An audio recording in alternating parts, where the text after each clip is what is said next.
गजराज और मुश्रिकराज। एक बार की बात है, किसी नदी के किनारे एक शहर बसा हुआ था।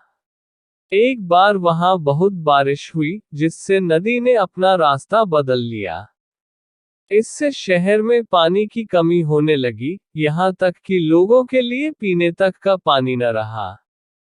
धीरे धीरे लोग उस शहर को छोड़कर जाने लगे और एक वक्त आया जब पूरा शहर खाली हो गया और वहां सिर्फ चूहे ही रह गए। चूहों ने वहां अपना राज्य बसा लिया। एक बार वहां की जमीन से पानी का एक स्रोत फूटा और वहां एक बड़ा सा तालाब बन गया।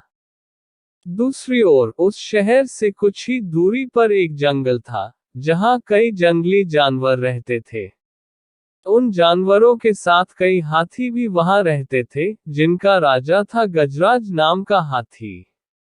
एक बार की बात है, वहां भयानक सूखा पड़ा। सभी जानवर पानी के लिए हाहाकार मचाने लगे। भारी भरकम हाथियों की भी बुरी हालत हो चुकी थी। हाथियों के बच्चे बिना पानी के परेशान होने लगे थे। इतने में गजराज का दोस्त चील वहां आया और उसने खबर दी कि खंडहर बने शहर में एक पानी का तालाब है। ये सुनते ही हाथी अपने बच्चों और बाकी साथियों को लेकर शहर की तरफ चल पड़ा।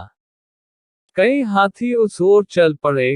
रास्ते में चूहों का शहर भी पड़ा। उन विशाल हाथियों के पैरों तले कई चूहे दबकर मर गए। इतना ही नहीं, हाथी फिर उसी रास्ते से वापस आए और कई और चूहे फिर मारे गए।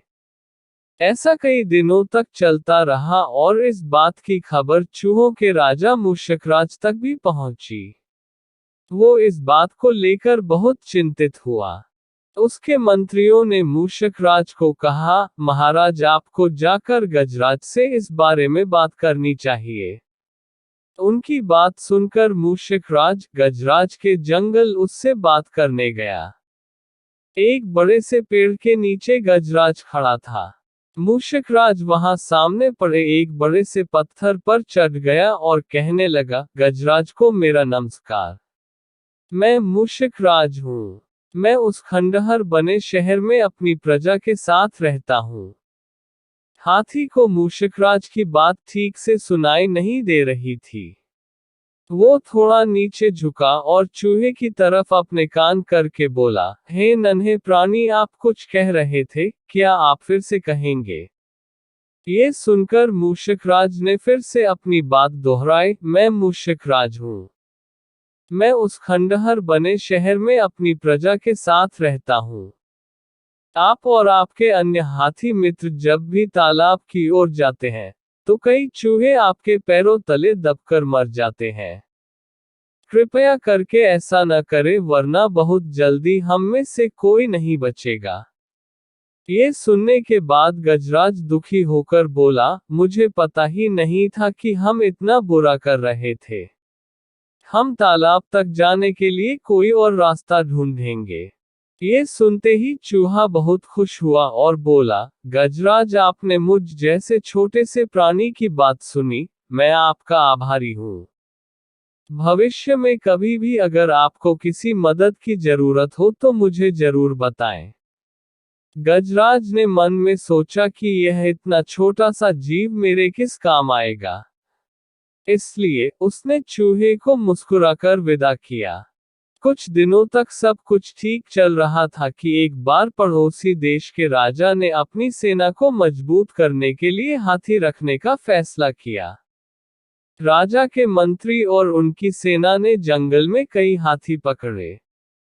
हाथियों के पकड़े जाने की चिंता गजराज को सताने लगी। एक रात गजराज इसी चिंता में जंगल में टहल रहा था कि अचानक उसका पैर सूखी पत्तियों में छिपाए जाल पर पड़ा और वो जाल में फंस गया। हाथी जोर जोर से चिंघाड़ने लगा, लेकिन कोई उसकी मदद के लिए नहीं आया। इसी बीच एक भैंस ने हाथी की आवाज सुनी। वो गजराज का बहुत आदर सम्मान करता था, क्योंकि एक बार गजराज ने भैंस को गड्ढे से निकालकर उसकी जान बचाई थी।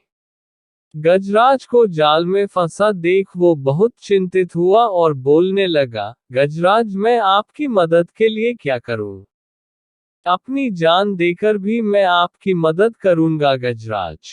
गजराज ने कहा, तुम जल्दी से जाकर उस खंडहर शहर में रहने वाले मूषकराज को मेरी खबर दो। गजराज की बात सुनकर भैंस दौड़ता हुआ मूषकराज के पास गया और उसे सारा हाल बताया। मूषकराज ने जैसे ही यह बात सुनी वो अपने कई सैनिकों को लेकर भैंस की पीठ पर बैठ गया और गजराज के पास पहुंचा। फिर चूहों ने मिलकर जाल को काटा और गजराज आजाद हो गया। इसके बाद गजराज ने मूषकराज को धन्यवाद कहा। सभी खुशी खुशी रहने लगे। गजराज और मूषकराज की दोस्ती भी गहरी हो गई। कहानी से सीख, कोई भी प्राणी छोटा नहीं होता है, जरूरत होती है तो बस प्यार और विश्वास की। आपसी प्यार हर तरह के दुखों को दूर कर सकता है।